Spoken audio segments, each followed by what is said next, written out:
السلام علیکم، سینہ سے پر نیوز کے ساتھ میں ہوں عائشہ آفرین۔ ہیڈ لائنز آپ جان چکے، بلٹن کا آغاز کریں گے۔ سب سے پہلے آپ کو بتائیں کہ وزیر اعظم شہباز شریف نے پشاور موڑ تا اسلام آباد میٹرو بس سروس کا افتتاح کر دیا ہے۔ پشاور موڑ تا اسلام آباد میٹرو بس منصوبے کو بعد میں توسیع دی جائے گی اور اسے رواد تک لے جایا جائے گا، جبکہ رمضان کے دوران بس میں سفر کرنے والے شہریوں سے ٹکٹ نہیں لیا جائے گا۔ اس بس سروس سے روزانہ 50,000 شہری مستفید ہوں گے۔ وزیر اعظم شہباز شریف کا کہنا ہے کہ میرے تیز کام کرنے سے سابق وزیر اعظم کو گھبراہٹ ہوگی، لیکن عوامی گھبراہٹ ختم ہو چکی۔ پشاور موڑ سے اسلام آباد ایئرپورٹ تک میٹرو بس منصوبے کی افتتاحی تقریب سے خطاب کرتے ہوئے وزیر اعظم شہباز شریف کا کہنا تھا کہ 4 سال جس منصوبے پر موت کی کیفیت طاری تھی، اس کا 4 دن میں افتتاح کیا۔ اس منصوبے سے روزانہ ہزاروں مسافر مستفید ہو سکیں گے۔ ان کا کہنا تھا کہ سابق حکمرانوں کو اگر عوام کا احساس ہوتا تو یہ منصوبہ 4 سال تو کیا 4 گھنٹے تاخیر کا شکار نہ ہوتا۔ اب ہم ساری جماعتیں دن رات محنت اور لگن سے عوامی فلاح کے لیے کام کریں گے، اور اگر سابق وزیر اعظم کو گھبراہٹ ہوتی ہے تو ہو، لیکن میں اسی رفتار سے کام کروں گا جس کا میں عادی ہوں۔ اور اب آپ کو بتائیں کہ chief of army staff general Qamar Javed Bajwa کا کہنا ہے کہ دشمن قوتیں پاک فوج اور عوام کے درمیان خلیج ڈالنے اور غلط فہمیاں پیدا کرنے کی کوشش کر رہی ہیں، لیکن انشاءاللہ وہ کامیاب نہیں ہوں گی۔ ISPR کے مطابق آرمی چیف نے CMH کا دورہ کیا، جہاں انہوں نے میجر حارث کی خیریت دریافت کی۔ میجر حارث حال ہی میں سڑک پر ایک واقعے میں زخمی ہوئے تھے۔ انہیں لیگی رہنما سلمان رفیق اور حافظ نعمان کے گارڈ نے تشدد کا نشانہ بنایا تھا۔ آرمی چیف نے میجر حارث کو یقین دلایا کہ قصورواروں کو انصاف کے کٹہرے میں لایا جائے گا، قانون اپنا راستہ اختیار کرے گا۔ ان کا کہنا تھا کہ کسی کو بھی قانون ہاتھ میں لینے کی اجازت نہیں دی جا سکتی۔ اور اب آپ کو بتائیں کہ MQM پاکستان نے وفاقی کابینہ میں شامل ہونے کا فیصلہ کر لیا ہے۔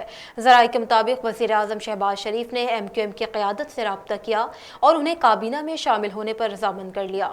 ذرائع کے مطابق مسلم لیگ کے بعض رہنماؤں نے بھی MQM کے رہنماؤں سے ٹیلی فونک رابطہ کیا اور انہیں دعوت دی کہ وہ موجودہ صورتحال میں کابینہ کا حصہ بن کر ملک کو بحران سے نکالنے میں اپنا مثبت کردار ادا کریں۔ ذرائع کے مطابق MQM کو وفاق میں 2 وزارتوں کے علاوہ 2 مشیر بھی ان کی جماعت سے ہوں گے، جبکہ سندھ میں گورنرشپ مسلم لیگ نون کو دی جائے گی۔ اس کے علاوہ سندھ میں MQM کو کم از کم 5 وزارتیں دینے پر بھی اتفاق ہوا ہے۔ مسلم لیگ نون کے رہنما مفتاح اسماعیل کا کہنا ہے کہ پاکستان کو توانائی کی بڑھتی ہوئی ضروریات کا سامنا ہے، لہٰذا مسلم لیگ نون پھر بجلی کے اندھیرے ختم کرے گی اور عوام کو لوڈ شیڈنگ کے عذاب سے نکالے گی۔ سابق وفاقی وزیر توانائی حماد اظہر کو جواب دیتے ہوئے مفتاح اسماعیل نے کہا کہ فخر ہے نواز شریف کی قیادت میں دنیا کے جدید اور سستے ترین پاور پلانٹ لگائے، کوئلے اور LNG کے سستے ایندھن سے بجلی بنا کر قوم کو لوڈ شیڈنگ سے نجات دی، نئے تار بچھانا، بجلی کی ترسیل اور تقسیم کا نظام PTI نے بند کر دیا تھا، لیکن ہم نے بجلی کی ترسیل اور تقسیم کا نظام بہتر کرنا شروع کر دیا ہے۔ اس منصوبے کا مقصد بجلی کے شعبے کی تقسیم اور ترسیل میں نقصانات کم کرنا تھا۔ اور وزیر اعظم میاں شہباز شریف کا کہنا ہے کہ پاکستان مسئلہ کشمیر سمیت تمام مسائل کا حل چاہتا ہے۔ انہوں نے یہ بات اپنے بھارتی ہم منصب نریندر مودی کو لکھے گئے جوابی خط میں کہی۔ ذرائع کے مطابق پاکستان مسلم لیگ نون کے مرکزی صدر میاں شہباز شریف نے بھارت کے وزیر اعظم نریندر مودی کو جوابی خط لکھا۔ خط میں وزیر اعظم شہباز شریف نے کہا کہ پاکستان مسئلہ کشمیر سمیت تمام مسائل کا حل چاہتا ہے اور بھارت کے ساتھ پرامن تعلقات کا خواہاں ہے۔ اور اب آپ کو بتائیں کہ NA-33 ہنگو کے ضمنی انتخاب میں PTI کے امیدوار ندیم خان نے میدان مار لیا ہے۔ NA-33 ہنگو کے ضمنی انتخابات کا غیر حتمی اور غیر سرکاری نتیجہ جاری کر دیا گیا۔ تمام 210 پولنگ اسٹیشنز کے غیر حتمی غیر سرکاری نتیجے کے مطابق PTI کے ندیم خان سبقت لے گئے۔ غیر حتمی نتیجے کے مطابق PTI کے امیدوار ندیم خان 20,772 ووٹ لے کر کامیاب ہوئے۔